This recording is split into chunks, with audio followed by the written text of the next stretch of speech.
Hello, this is Impact. I'm Geeta Guru-Murthy. The US warns that Russia plans to increase attacks on civilian buildings ahead of Ukraine's Independence Day on Wednesday. As a memorial is held for the daughter of a Russian ultra-nationalist, Kiev says it had nothing to do with the killing of Daria Dugina. These claims are nonsensical. These claims have no foundation. Ukraine is not Russia. Ukraine is not, unlike Russia, a terrorist state. It's 6 months on Wednesday since the start of the full Russian invasion. We'll hear from Ukraine's Defence Ministry spokesman, also on the programme. Najib Razak will be the first former Prime Minister of Malaysia to go to jail after losing his appeal for corruption on a massive scale. And an uncrewed test flight to the moon gets a green light from NASA. The countdown is on as the Artemis mission prepares for takeoff next week. That's all coming up for you here on Impact.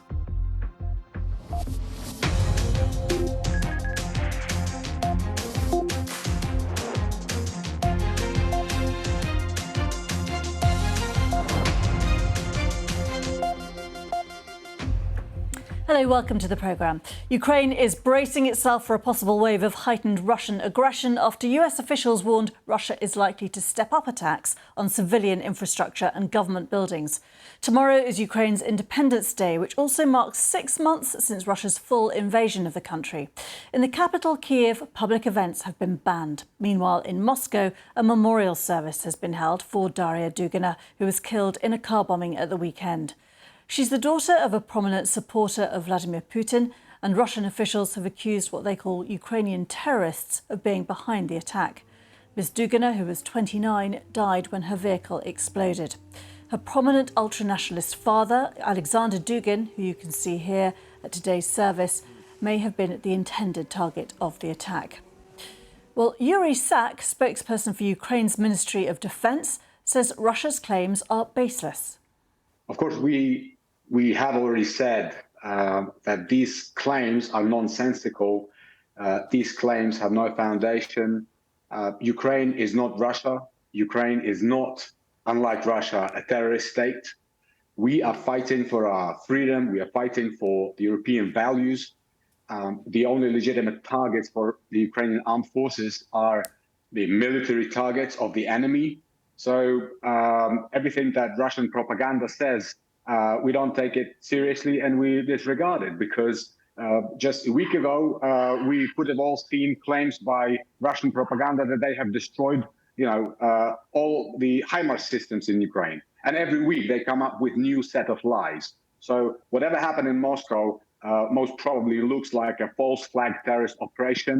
But of course, Ukraine, neither Ukrainian army nor Ukrainian special forces, special services have been involved. When you say false flag terrorist operation, who do you believe is responsible for this attack on Daria Dugina? We are not in a position to speculate, but we have seen in the past that Russia, as a state aggressor, has used certain provocations which they have orchestrated themselves in order to either justify certain actions, certain atrocities, or in order to, set a pretext for some further actions. So from that perspective, if it is a false flag terrorist operation, then we know who is behind it. You're saying that Putin would have ordered the killing of the daughter of an ultra-nationalist, someone who's seen as a complete loyalist? We cannot make any determinate claims to that effect. We can only continue to say, and I will repeat, that Ukraine has nothing to do with what happened in Moscow. And I would like to stress as well, even people who are hateful of Ukraine, and we know that Alexander Dugin, for example, is a Kremlin ideologue who actually has said in the past that Ukrainians must be killed, and killed. But we are a civilized nation who is fighting for freedom, and we understand that for us to win this war, we rely heavily on the international support, which means that we are not in a position to compromise that support by any actions which will be not consistent with the highest civilized standards of combat and warfare. But can I just be clear, just so that we completely understand your position? If you say that it is a false flag, you're saying that the Russian state itself might have carried out this attack in order to justify very harsh further actions against Ukrainians. Is that what you're saying?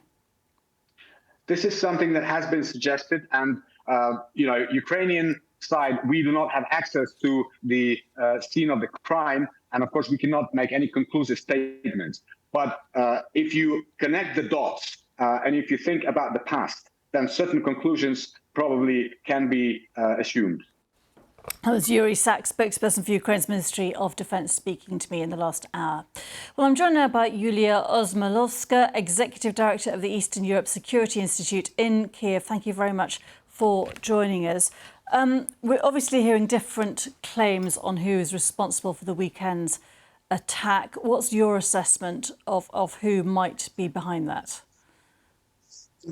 Well, I'm probably also much less in a position to speculate about this than the military people. But obviously, you always look into who would gain from this. And from what our military representative was saying, so definitely I would see the rationale for Russian authorities to play this game and then to use this as the prerequisite for their possible atrocities in revenge. We've seen this in the past, this I can confirm so far. So definitely this is one of the theories that we might be looking at. OK, obviously that's a very strong claim that the Russian state would attack effectively one of its own. What is the sense now about a potential hardening, a toughening of the Russian attacks? Is there a real fear that it is going to get much worse? Well, yes and no, because obviously we've been expecting this kind of celebrations from our neighbor to our Independence Day. And we've already been experiencing a couple of these very intense missiles attacks in a couple of days before for a week or so. So definitely morally and psychologically, Ukrainian population are prepared for that. And you won't see a lot of people and a lot of crowds right now on the streets, just as a matter of precaution.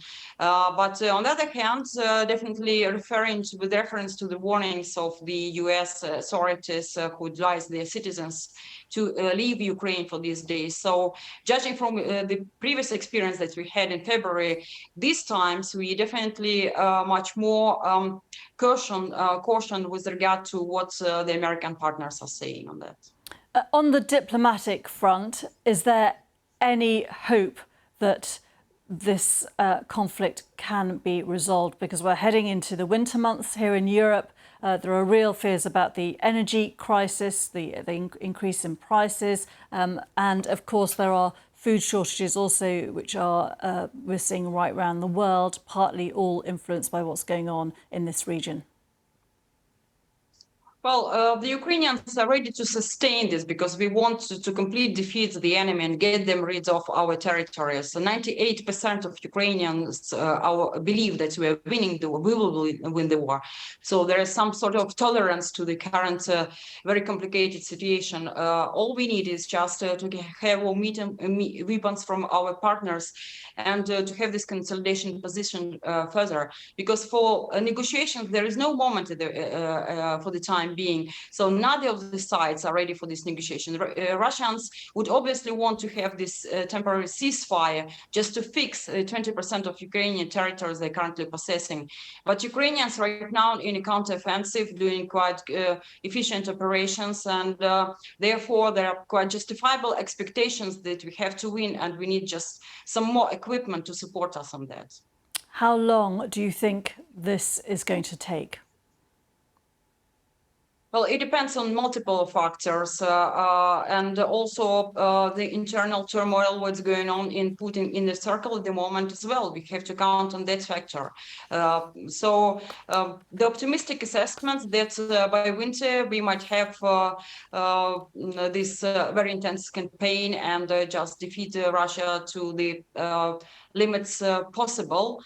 And then definitely nobody wants to have this prolonged war-protected conflict. Therefore, we just need to intensify our efforts right now with our Western partners to have everything finished by the end of this year.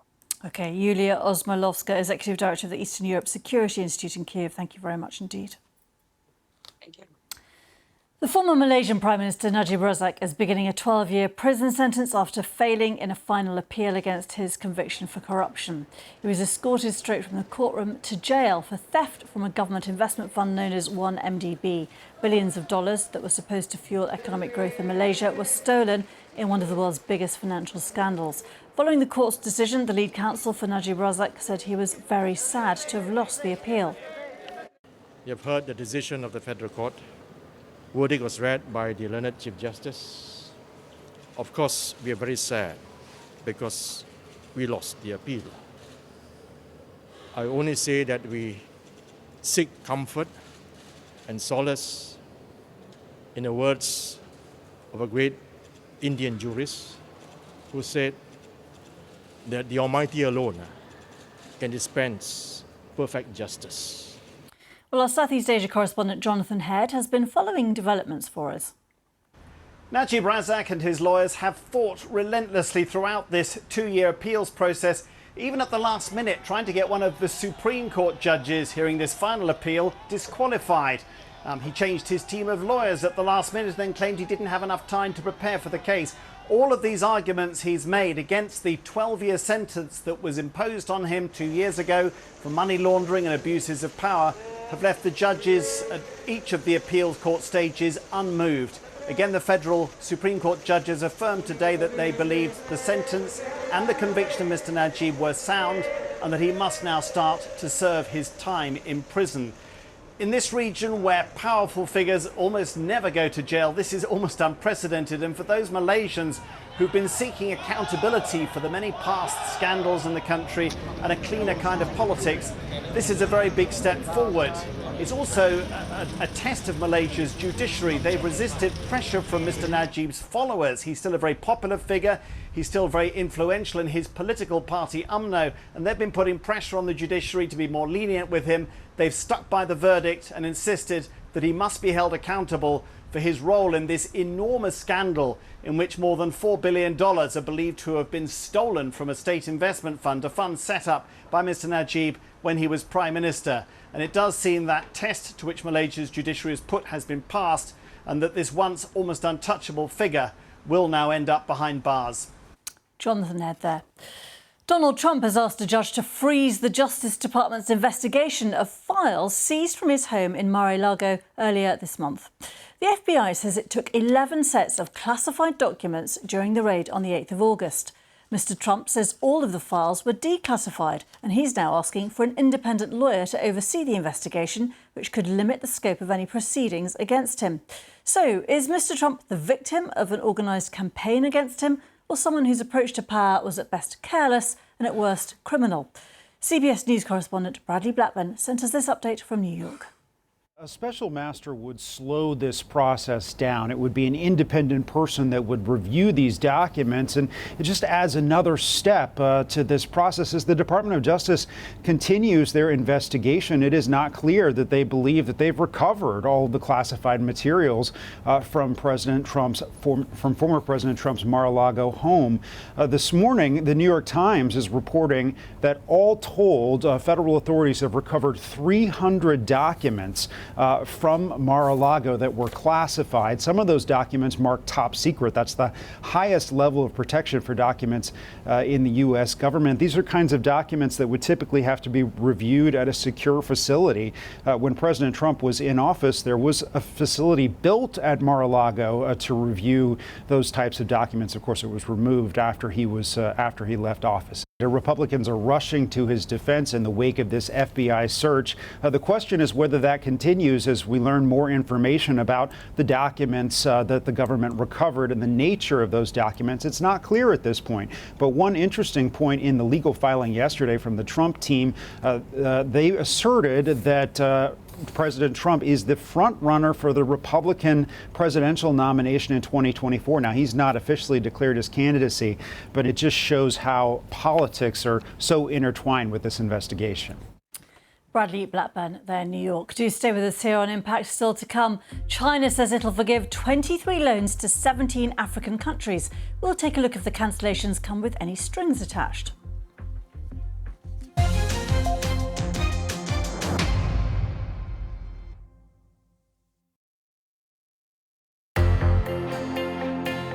He's the first African-American to win the presidential nomination of a major party, and he accepts exactly 45 years ago to the day that Martin Luther King declared, "I have a dream." As darkness falls tonight, an unfamiliar light will appear in the southeastern sky. An orange glowing disk that's brighter than anything save the moon, our neighbouring planet, Mars.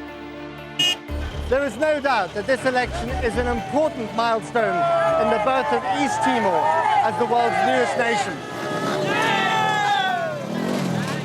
It'll take months and billions of dollars to repair what Katrina achieved in just hours.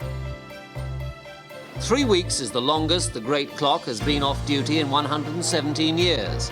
So it was with great satisfaction that clockmaker John Vernon swung the pendulum to set the clock going again.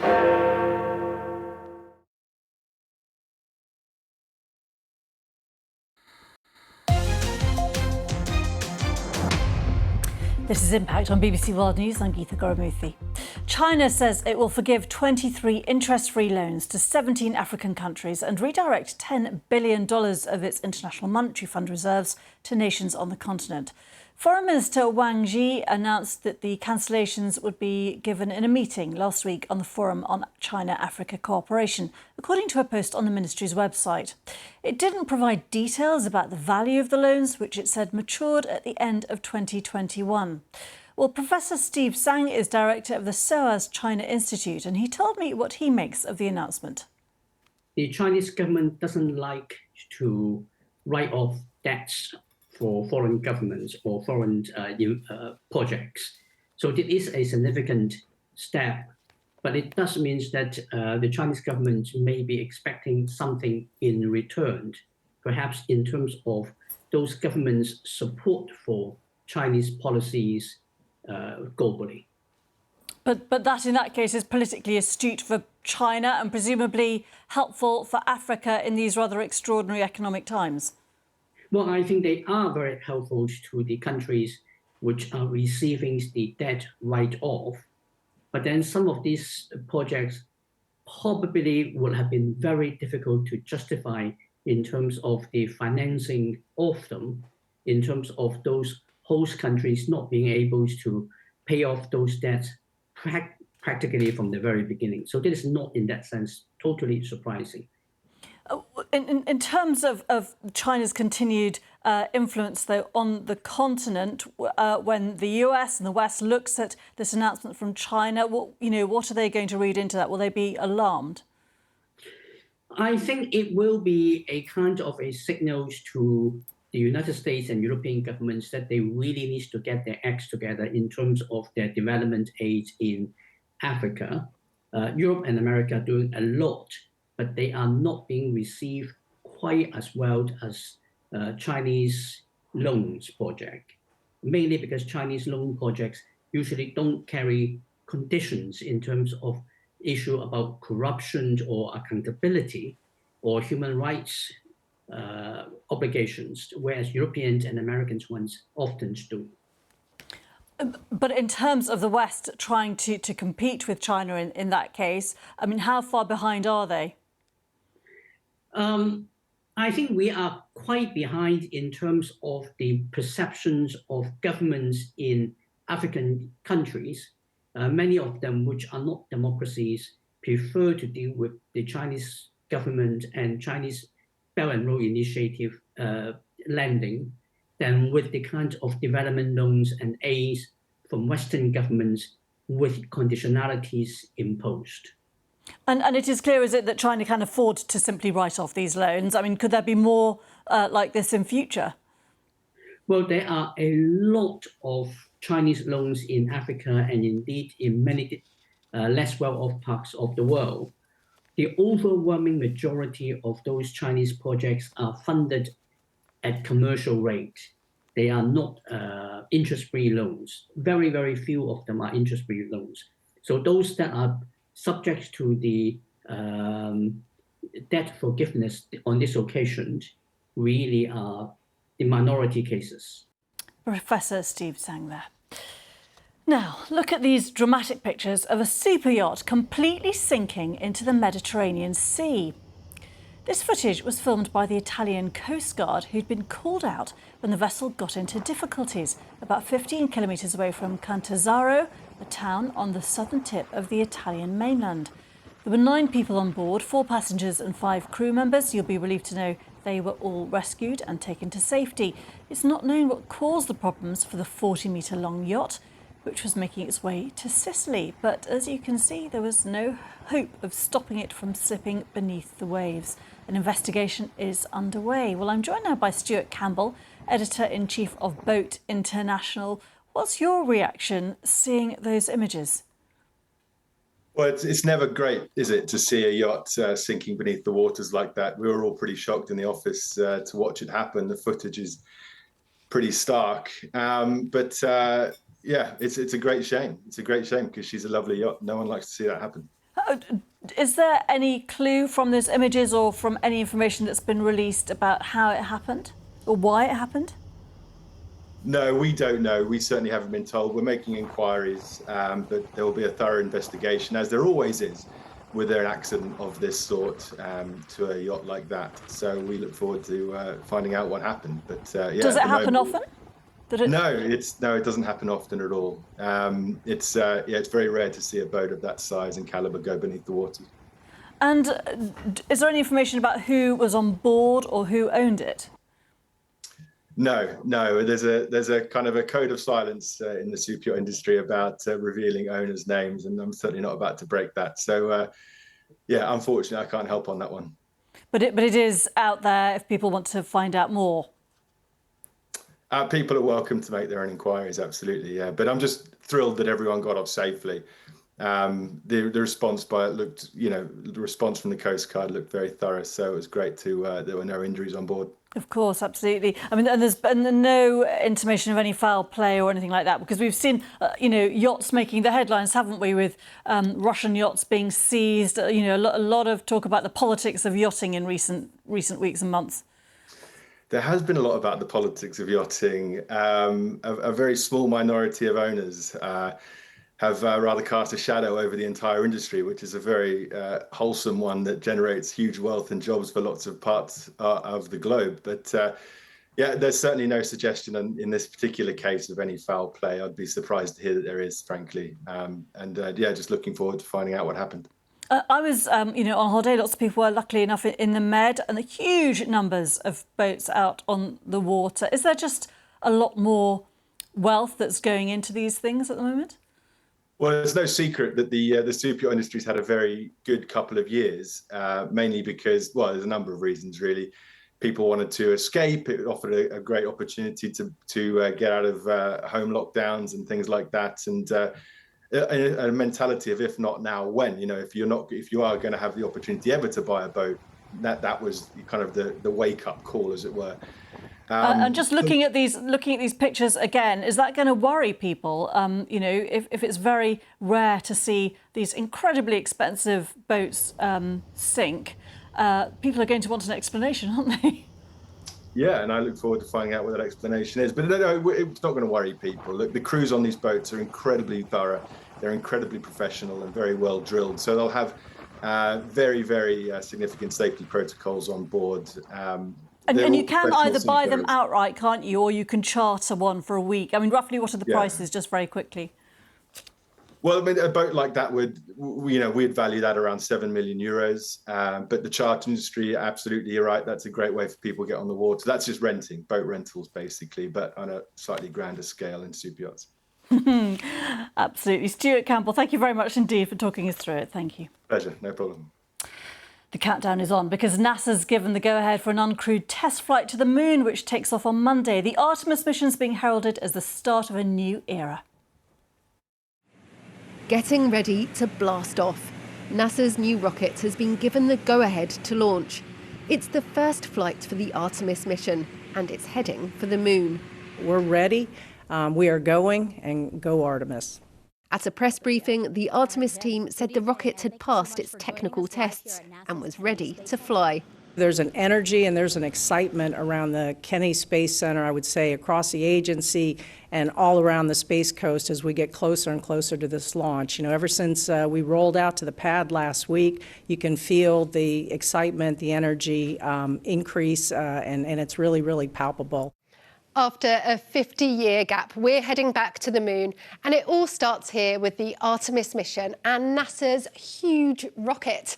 It's called the Space Launch System, or SLS for short, and it's the most powerful rocket ever built by the US Space Agency. It stands nearly 100 metres, about 320 feet tall, roughly the same height as a 32-storey building. Its colossal size means it's really heavy, so it needs lots of power. 3, 2, 1. For its maiden launch, no astronauts will be on board. This is a test flight to see how the technology performs. The rocket will send a small spacecraft called Orion into orbit around the moon before it returns to Earth. I think it's going to inspire even more than Apollo did. It's going to be absolutely outstanding. A lot is riding on this flight. If it works, the next step is to get astronauts on board and eventually land them on the lunar surface. Rebecca Morrell, BBC News. I'm on Twitter at Geeta Guru-Murthy. Thanks for being with us.